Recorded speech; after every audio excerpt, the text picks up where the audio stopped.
Did You Know Show. My name is Bryant Green, and today's show is sponsored by Always Best Care Senior Services. We provide in-home care primarily to seniors, but if you're somebody that has had a hip or knee replacement, a back injury, if you're recovering from a stroke or battling cancer, please think about Always Best Care first. We are the agency that never sleeps. You can reach us at 267-909-9248. And if you are looking for a job, if you're somebody that speaks multiple languages, you have your own transportation, and you find helping people enriching, and you're responsible and reliable, and you don't have any drama, give us a call. Check us out at teamgreenabc.com. You know, we are waiting and hoping that we could get some folks out in Lower Bucks County and Norristown area, also down in Delaware County. Hey, Philadelphia, what's going on? I want to give a shout out to all of my Scorpios. I want to give a special shout out to two very special Scorpios. Right off the top of my head, my Aunt Maddie Talafaro is turning 91 today, and my Aunt Janice is in town from Maryland. She turned 70 today also. I want to give a shout out to my friend and radio mentor, Patty Jackson. She celebrated a birthday earlier this week, and also John Lightfoot of the Platinum Productions. They are all Scorpios. We are in Scorpio season, but check it out. Philadelphia, did you know that they finally called the race? We got a new president-elect and a new vice president. Did you hear? Joe Biden and Kamala Harris, whew, they got the change of the guard. Well, you know, I'm really happy. You know, first thing they're going to need to do is fumigate the White Horse. You know, I'm just saying, you know, the chief of staff over there, you know, he got, Mr. Meadows, chief of staff over there got the virus, won't say nothing. That's how they living up in there. You got to fumigate the White House first. That's what we got to do first.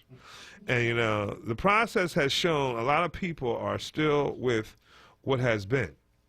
But it also shown that there are more people that have stood up. Philadelphia, Georgia, Michigan, Wisconsin, Arizona even, you know, Georgia.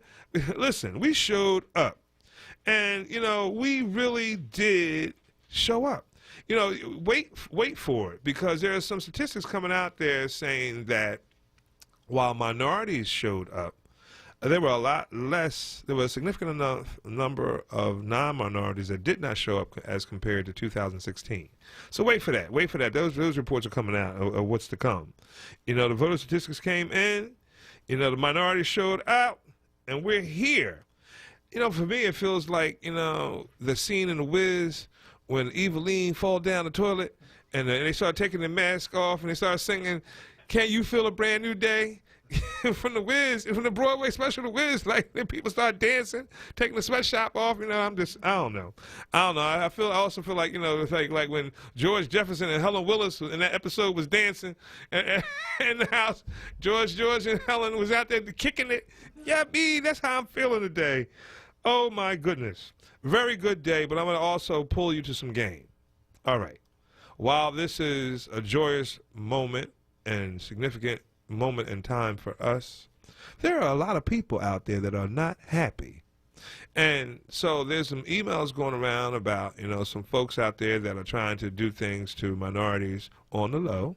I don't know if it's true or not, but it doesn't hurt to be a little bit more cautious. You know, some people still trying to do the jump out while you out there by yourself on the solo. You know, just be careful. You know, it is not over. And then in that same vein, you know, yes, we did take the White House, but you know, if the Republicans maintain control over the Senate, then you still, you know, we still have to deal with Mitch McConnell, who has been nothing but, in my opinion, obstructionist. And so, you know, I don't know, hopefully that, you know, Joe Biden can reach across the aisle and we can get some things done. That's where we are. And then we got 4 more seats that are in play that haven't been called. Looks like 2 of them going to be, you know, a runoff down in Georgia. You know, I'm a Democrat. You know, vote how you are, but I'm just proud of the fact that people came out and they did what they had to do. All right, today I have with me 2 very special people. You know, for those that follow the show, you know that Always Best Care Senior Services, Team Green, Always Best Care Philadelphia and Delaware, we're happy supporters of the Alzheimer's Association. And today I have with me, you know, two very phenomenal individuals that work within the Alzheimer's Association and have their own respective experiences. First is Holly Rush. Holly Rush is a graduate of Temple University, and she's a Philadelphia Walk to Alzheimer's manager and has been with the Alzheimer's Association as a full-time employee for 2 years. She grew up in Coatesville, and after her grandfather was diagnosed in 2006 with Alzheimer's, she found the Philadelphia Walk in 2012, and will be where her family's 9th year participating. Because the cause is so personal, she was thrilled to land a full-time position with the association to help move closer to the world without Alzheimer's and all dementia. Holly spends her free time baking and loves traveling to her favorite place, Stone Harbor. We got Holly, and then we have Michael J. Williams, has been a facilitator for the Alzheimer's Association Caregiver Support Group and a community educator for approximately 8 years. Prior to that, he worked in healthcare for over 30 years and retired in 2009. After his mother passed in 2010, ended an over 15-year bout with Alzheimer's disease. Oh, long-distance hug on that, brother. He began to look for ways to help others who had similar experiences. While working, he had interactions with the Alzheimer's Association representatives from the local office in New Jersey, and when he asked them if he could help spread the information, they referred him to the Delaware chapter's main office in Philadelphia. In 2012, he became a community educator for the Alzheimer's Association, a role he has maintained for these 8 years. He specifically works with the Faith Community Outreach Group. In February 2018, he joined ARTZ at Jefferson. With this group, he is a mentor of health care students on the subject of empathy, Jefferson Medical College, in the field of nursing, pharmacy, occupational therapy, and medicine. Please welcome to my show, Holly Rush and Michael Williams. How you guys doing? Good afternoon. Hi, Brian. How are you? How are you? I'm excited. I'm in a good mood. I'm feeling good. I don't know where you land in politics, and I won't put you on the spot, but I am in a good spot, and I'm happy to support the Alzheimer's Association. And so with that, let's just get right to it. Can you tell us about the Walk to End Alzheimer's? Why does it usually take place? What usually takes place, and what is the overall goal? So the Alzheimer's Association Walk to End Alzheimer's is the world's largest event to raise awareness and funds for Alzheimer's care, support, and research programs. This year, the Philadelphia Walk has a goal of $1.6 million to raise. Wow, okay. And we're really excited. And then the walk for this year, the virtual walk is going to be next Saturday, November the 14th. And it's going to be obviously different this year. And so, what usually happens in Philadelphia, Holly or Michael, I guess Holly, we'll start with you. Yeah, so prior to 2020, obviously we've had some obstacles this year, but over 10,000 people would gather at Citizens Bank Park on Walk Day in unity against Alzheimer's disease, and it includes a Promise Garden ceremony. We have 4 color flowers that you hold up in the wind. They fly around depending on your association with the disease. So that will still take place virtually. We'll have a representative from each color flower. This year, it'll just be on an online platform, but we will have a planted Promise Garden at Citizens Bank Park from 11 to 1 that folks can drive through, wave, beat their horn. We'll have some volunteers on site, but yeah, that's really the plan for this year. And so, different than that, what you're all are also doing, in my understanding, at least what I've been telling my group, shout out to Team ABC Philly and all the people signed up right on. We were instructed to take pictures. And so we're going to be keeping pictures, keeping logs, and keeping pictures. And I'm not that smart without Fatima, my assistant, to do Facebook Live. But we're going to be doing those that are going to be doing Facebook Live. I'm going to walk around my farm. I'm going to walk around my farm twice. That's and I'm probably just once because it's 13 acres. And keep it real. So keep it really real. But I, along with a lot of people, are really excited to be able to walk in their neighborhoods. Holly, I'm going to put you on the spot if you don't mind. Yeah, I'm not going to let you get past it because every year we have to explain to people. You talked about the different colors of the flowers that we hold up. And so there's purple, gold, orange, and white. What do they stand for? Yeah, so the gold are flowers that represent caregivers. so someone who's caring for someone with Alzheimer's or dementia right now. Orange are our advocates and supporters of they have a vision of a world without Alzheimer's, just like us. Blue is someone who actually is currently living with the disease. Purple are those who have lost someone, which is the color flower I hold up. And then you mentioned the white flower, Bryant. The white flower represents the first survivor of Alzheimer's, which we are still looking for.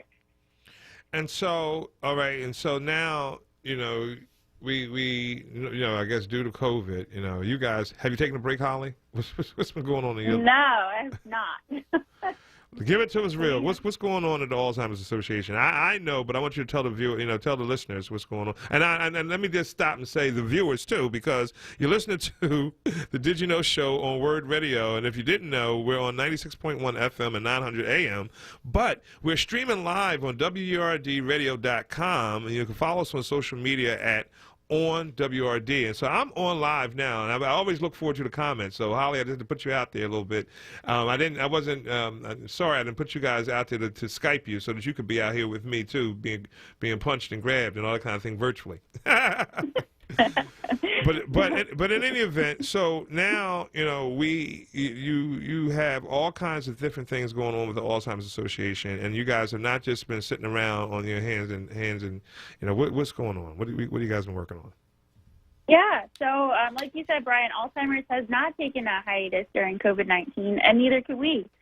This year, more than ever, we need to come together to support all of those affected by this disease. And instead of hosting large gatherings, we're encouraging participants, like you said, to join in this movement that the walk is everywhere.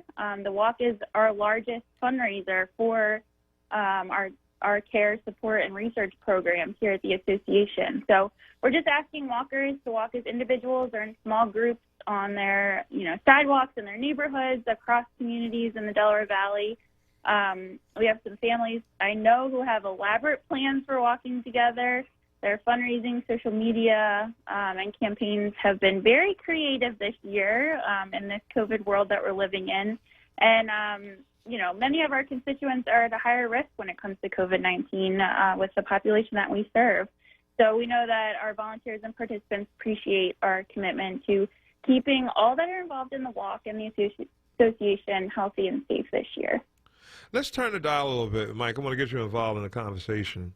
Okay. And so I have sat through, on occasion, different, whether I'm hosting a breakout session at a conference or I am participating in a caregiver support group, whether the person has Alzheimer's or they're just taking care of a loved one. And there's never, a dull moment in those support groups. In the beginning, it could be kind of like smashing the ice, but it's always interesting to me when I look around that room and see other people realizing, no, you're not the only person that, at some point felt resentment or, because you were the one, in some ways that got left holding the bag, and you hate to think of your loved one that way, but sometimes when you're trying to do work-life balance or just in normal caregiving and being responsible for somebody, especially if they're not cooperative. But then the other part of that too is if you have siblings and you're around the country, or you're not all local, and you take the brunt of it. What has happened and tend to happen in my experience is you have people saying, you know what, rather than come up with a plan together, why don't I just take the responsibility? And then if you have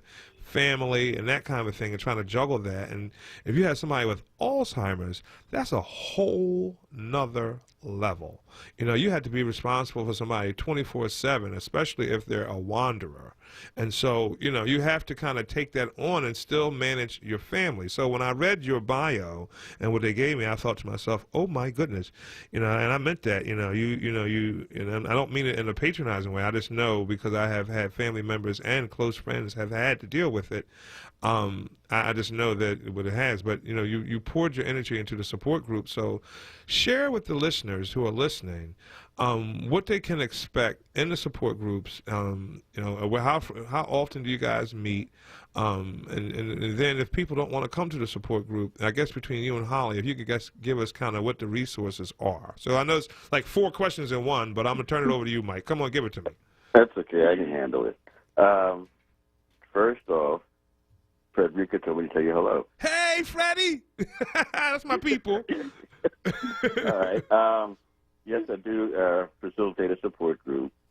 I look at myself as being fortunate in that I was an only child. Oh, wow. Okay. So I didn't have to collaborate with siblings. It was all up to me. Whatever decision I made, it was on me, right or wrong. In the support group, when I'm talking with other people, I let them know that. But I have a co-facilitator who had siblings, and she also had a mother with Alzheimer's. So between the two of us, we have it covered. But a lot of times, certain siblings, certain children don't want to see their parent in that condition, and they will shy away. They might contribute financially, but they won't contribute in the day-to-day care. And it is a 24-hour-a-day, 7-day-a-week responsibility to be a care partner for your parent or for your spouse, because a lot of spouses have it. In the African-American community, we are twice as likely as whites to get Alzheimer's. All right? Statistically, right.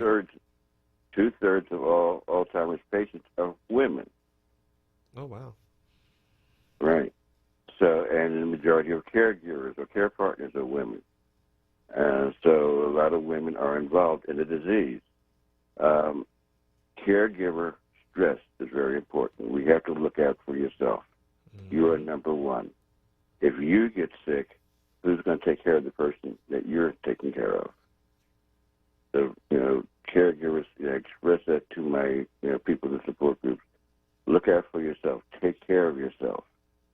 Stanford University did a study that showed that 40% of caregivers die before the person they're taking care of. Wow. So you have to take care of yourself. What caregivers tend to do is they skip their doctor's appointment to make sure the person they're caring for gets to their appointment. But you can't do that. Okay, which one of your questions did I leave out? So, and you were doing fine, and I guess I want to kind of get, and I don't want to cut you off, so we're going to start the part of the question to I guess in my mind, I'm thinking, whether you're the only child, then in a lot of ways that could be an advantage, because I deal with some families sometimes that just can't get on the same page, and the real fact that somebody, not that they're not wanting to be, they're uncomfortable with somebody having Alzheimer's, but in some ways just in denial that it's going on because they're not there to see it, and so that could also be frustrating when you're looking for support. And so I know you're the only child, so I just want to kind of give that devil's advocate, because oftentimes we do deal with families, with their multiple siblings, that they have to kind of come to a meeting of the minds, and they do try to support. But when you talk about, and it's interesting, I just had a friend of mine, his father just passed away at 91, and anyway, he started to have some signs of dementia, and his mother definitely had dementia. But in dealing with that, he at first was really closed-mouthed about it. And it was hard to support him, even though I knew it was going on. It was kind of a tender subject to handle. But, those folks that are brave enough to go and seek or talk to somebody else, like I was trying to say, that it's always surprising to me that the people that come in there listening at first are listeners, and by the end of the group, they're talking because they have heard somebody else say something that was so familiar to them. It's kind of like, oh, wow, this weight of relief that I am not the only one. So when you think about and talk about you going to a support group, obviously it had an impact on you because you took it, to the next level to get involved even after your mom passed. So I just wanted to kind of, just for somebody that while you were going through it and now that you have gone through it, what can you say to people that might be contemplating going to a caregiver support group that feel that they're alone in it? They should go and just talk. It's a place to vent. You're not judged there. They listen to you. And like you said, you will find that other people are experiencing some of the same things you are. You're not the only one. It's not only happening to you. And it's also a break. Some of our attendees say this is their break. This is their me time, so to speak, so that they can get away. And it's helped reduce their caregiver stress. So coming to support groups is very beneficial. The main problem I see, especially again in the African American community, is that we don't want to admit that our family member has that disease. Yep. I have seen, and I think I'm a couple of years older than you, but It's all good. I remember when people never mentioned the word cancer. Yes. They said the big C. And now Alzheimer's is treated the same way. They won't mention it. You know, I have several people that I correspond with, and they'll say, well, my parent is sick.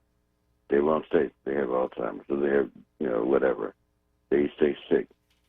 So we need to get over that stigma. That word Alzheimer's is a stigma that we need to get rid of. It's not a mental health issue. It is a medical disease. So when I talk to the people in the support groups, you know, let them come in, talk to everybody, get to see that other people are going through the same thing, that you're not the only one. You know, that's what we do. Let's take a quick break. You know, if you just tuned in, my name is Brian Green. I'm the host of the Did You Know Show. The Did You Know Show is centered around connecting people to home, community, and business resources that you ordinarily wouldn't know about. We're on 96.1 FM and 900 AM. We're streaming live on WURDradio.com, and you can follow us on social media platforms at onWURD. We're going to take a quick break. I'm going to play some OJs, and we're going to come back on the other side and continue our conversation with Mike Williams and Holly Rush from the Alzheimer's Association. Stay tuned. Don't go away.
people need freedom.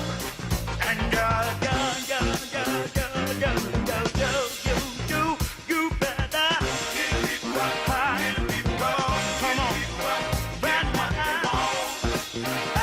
now. Don't you know you? Give people, come on, give people what they want.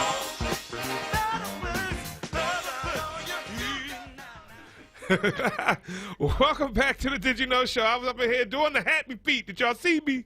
Listen, you're listening to the Did You Know Show on WURD Radio, 96.1 FM and 900 AM. Streaming live on WURDradio.com. Hey, did you know that we got a new president-elect, Joe Biden, and the first black woman, Vice President Kamala Harris.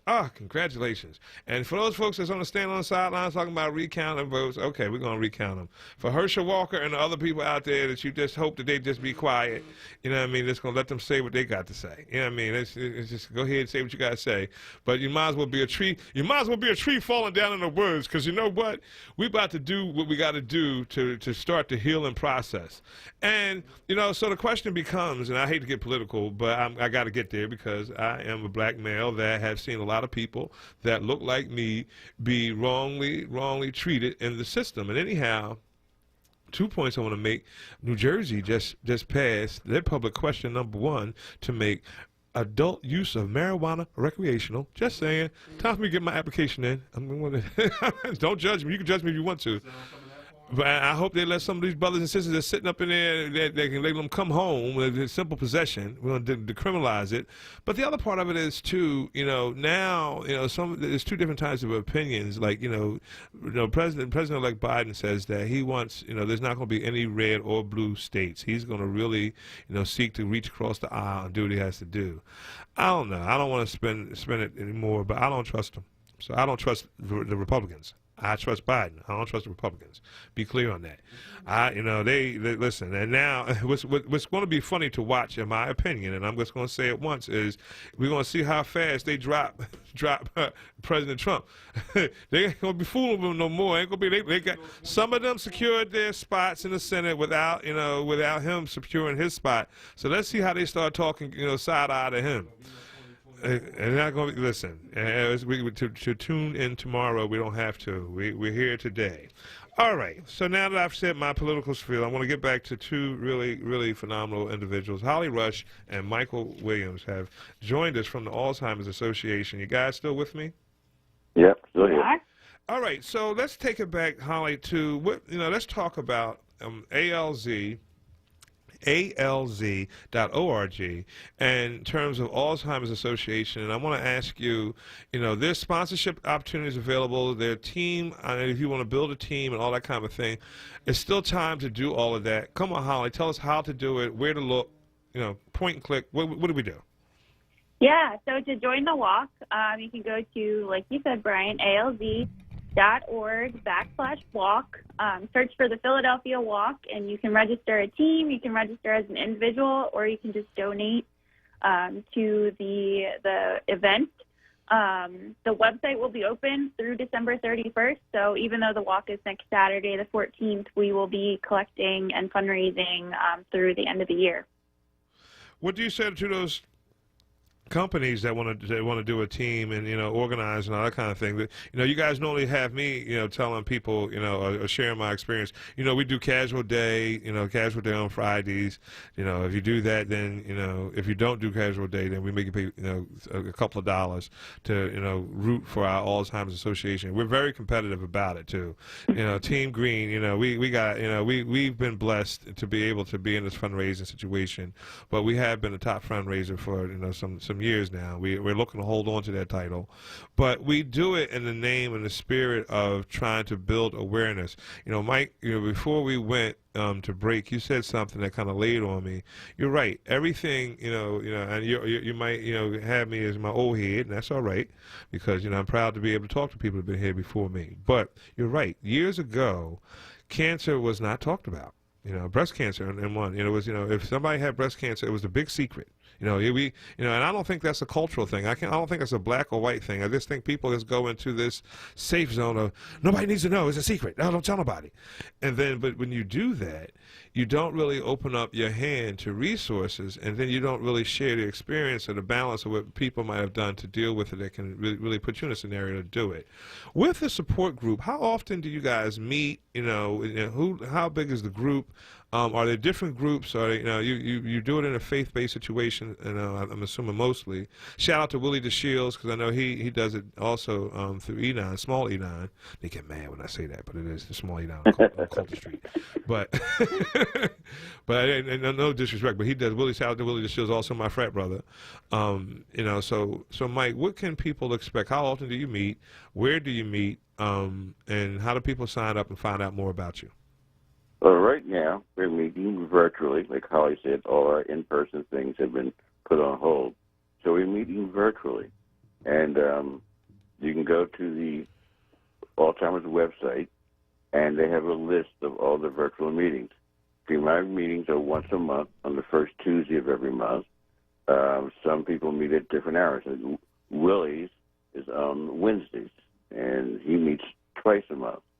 And actually, Freddie, Willie, and myself, and another guy, Leroy Gill, you might know of him, yes, from West Philly, we all belong to a group of African-American facilitators who are trying to spread the word, to let people know, come in. There are others like you who have been down this road. How long are the meetings? About an hour to hour and a half. Now, when you meet in person, are there? You know me, I'm get to it. Is there refreshments? Some places do, some places don't. On occasion, I have had refreshments at mine. My wife has made a vegetarian lasagna that I've brought in. Okay. And I'll stop at a bakery and bring something in. Okay. And is it like pass the mic? Do you the formats that I've been in there? I've just for the most part, like I've had the benefit of sitting through one of Willie DeShields' meetings, and that session was heavy. But I've sat through other ones too at nursing homes and assisted living and CCRCs, continuing care retirement communities, across all kinds of groups. Ethnicities and that kind of a deal, but like I said, for me, the common denominator is always finding, kind of resolve when you see people that might have been perceivably tightly wound about their scenario come kind of, like, okay, it's not just me, and just knowing there's other people out there like me going through this, you don't beat yourself up as often.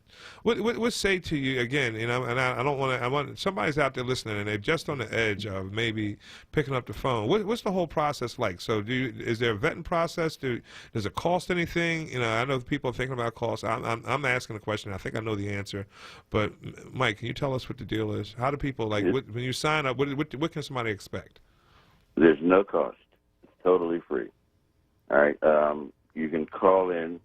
Our 800 number is 1-800-272-3900. That's our Alzheimer's helpline. You can call in there, and they can give you a list of choices as to where. Because we're all virtual now. So you can pick a day that's convenient for you and the time of day. Like I said, mine are in the evenings at 6 p.m. Freddie's is on Saturday afternoon. Leroy is in the middle of the day at 12 noon through the middle of the week. So pick a day and time that's convenient for you. And you go online. Mine are on Zoom. I think Freddie's is on another conferencing service. And you can talk that way, or you can call in by phone. And we sit and we just talk, and it's vent, open up, say what you have to say, express how you feel. If you have questions, ask questions. We'll answer you the best we can. Or maybe someone else has had the same experience, and they can tell you what worked for them. Now, because it worked for them doesn't mean it's going to work for you, but it gives you an idea of what you can do for that particular situation. Like I said, no cost. It's coming. There's no vetting process.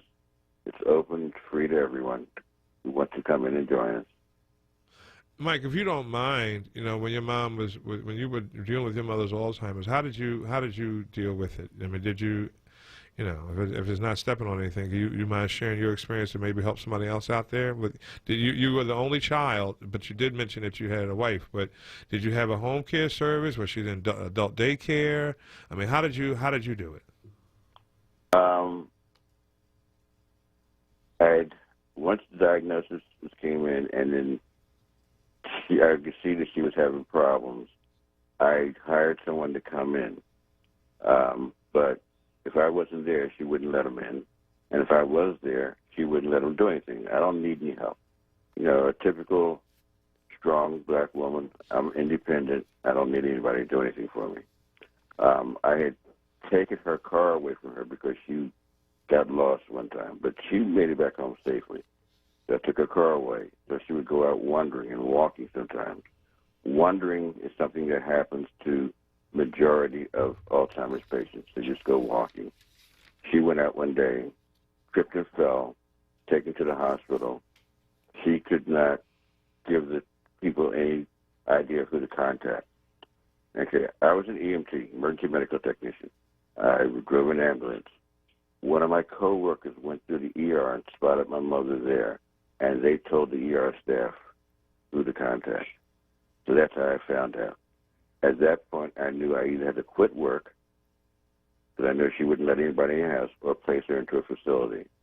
And so I made the decision that was appropriate for us. It's not the same decision that other people would make, but that's what what worked for us. And this is something she and I had talked about in the past. So in families, you need to sit down and talk about what's going to happen in the future, what ifs. You need to go through those what ifs. African Americans, we don't like placing our family members in facilities, but sometimes that might be the best thing. Right. Each family is different. Every family has different. I'm glad you said that.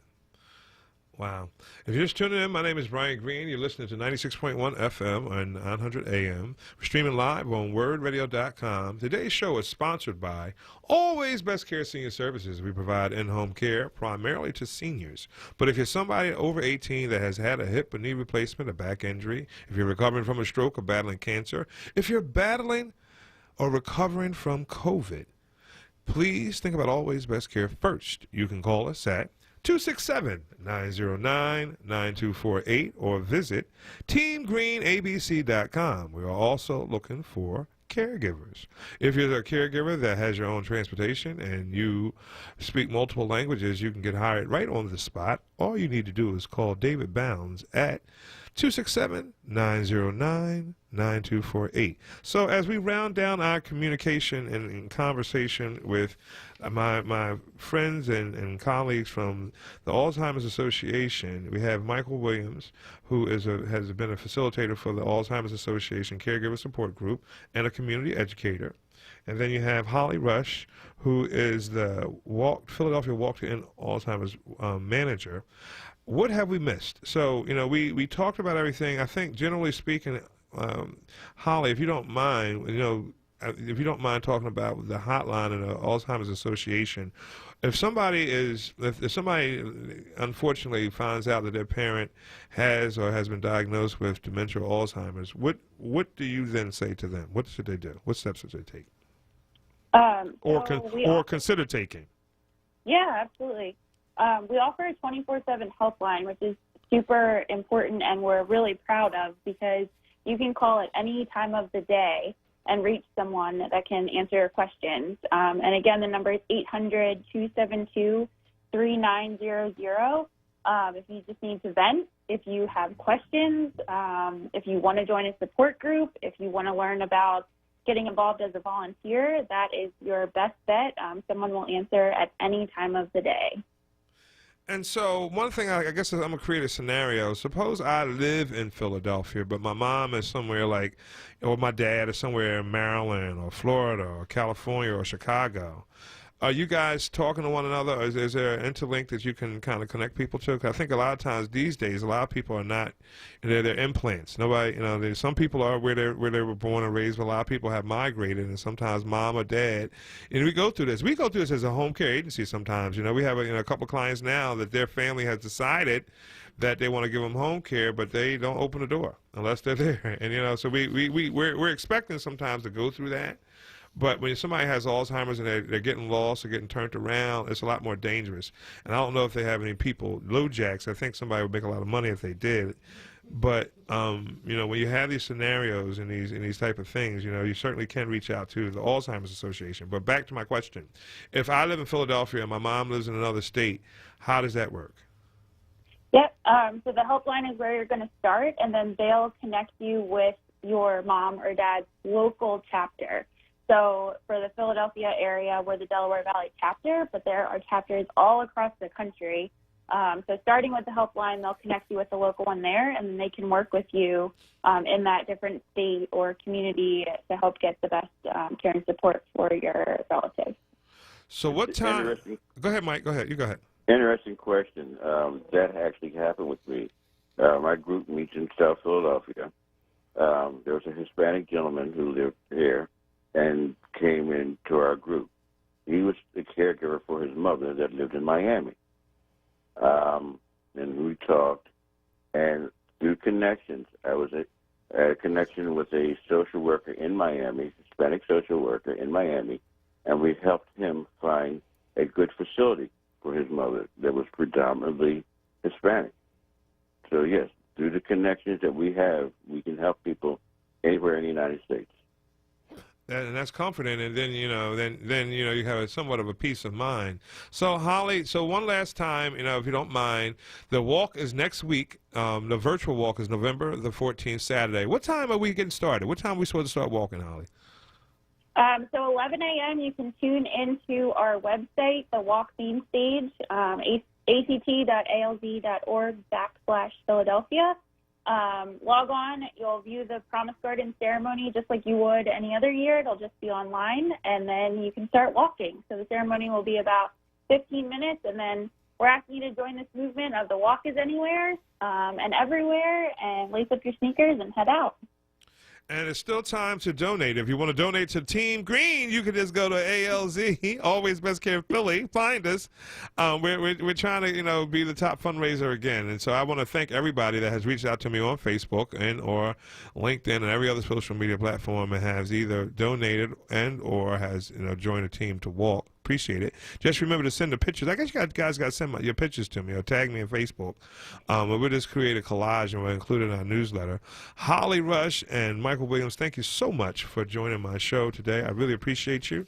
And if you have any questions that you want to give to the Alzheimer's Association, you certainly can look them up at alz.org.